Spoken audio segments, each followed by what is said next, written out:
Can y'all define, like, what's your definition of a franchise player? I mean, take as much time as you need, but when you how do you define a franchise player? I'll start with you, Trey.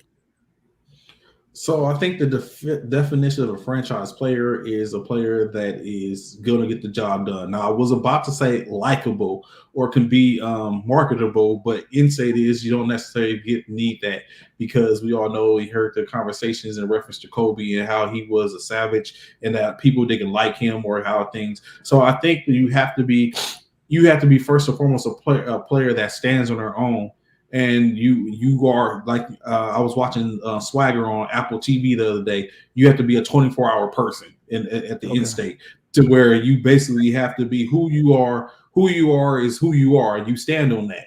I think that starts to make up, and then of course with you being a player that they're willing to pay, they're willing to spend and invest in you, so that you're basically putting in the work and making yourself to where it's hard to let me go or even think about it.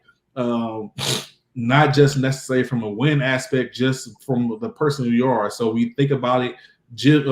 Always talk about Dr. Buss, how Magic Johnson was his 24-hour person, was this person. Now, I think in this era, Jeanie Buss reinvent the game. Kobe was hers. And and then going from now, it started to go to LeBron.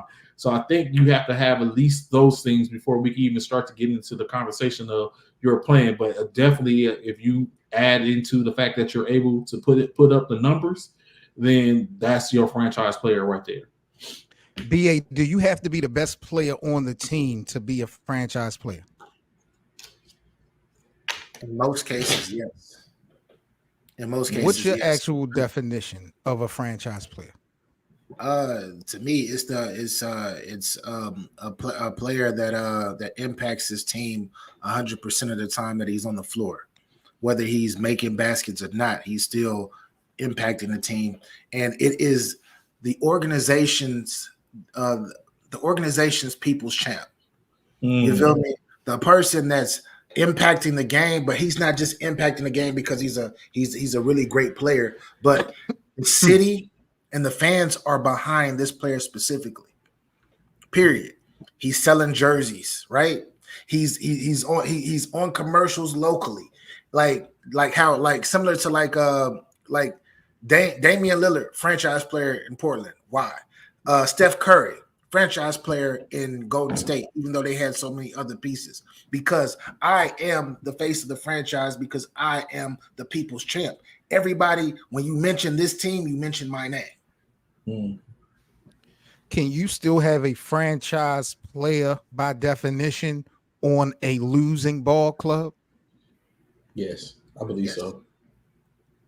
Yeah, I believe you. I definitely believe you can. But I guess here's the flip side to that. You don't have, like, every team doesn't have a franchise player, though.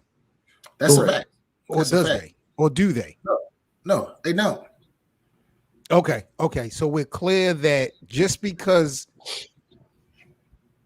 you are a franchise, your roster, everybody doesn't have a franchise player. Because someone was trying to argue and debate that every team in the NBA has the face of their organization. I think they have a face of the organization, but that doesn't necessarily mean that there's your franchise player. Because when you take in consideration, look at Udonis Haslem, right? He stayed with Miami 22 years, and at least almost a decade or half that decade, he wasn't even a person that we've seen. He wasn't getting no playing time, wasn't getting no burn, but he was a part of that franchise. So you have those type of players. Andre Iguodala, up until he decided to leave. What's my man up in Oklahoma? He used to play at Kansas. White guy. Nick Collison.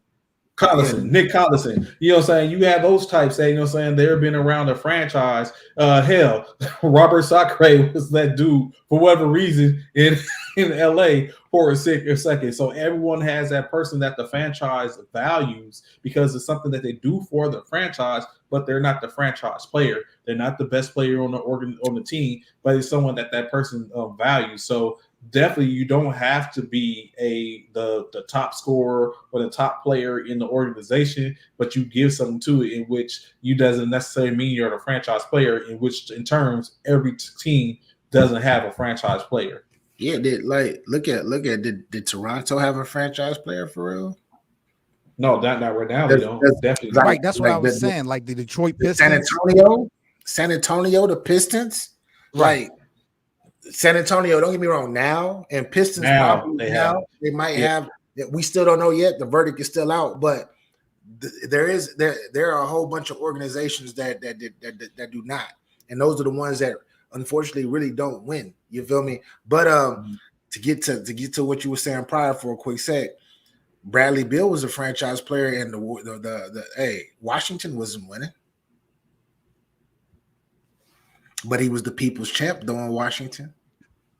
And I think he brought value because he's the type of person that if the situation was right, another star would want to come to play with him, or another team would be more than happy to add him to their unit for success. So I got you. Because if you think about it, Bradley Beal, it's a good point. Bradley Beal was a player that they were not willing to give up to bring in people to potentially turn their organization around, and they was losing. They kept him up until it's like, you know what?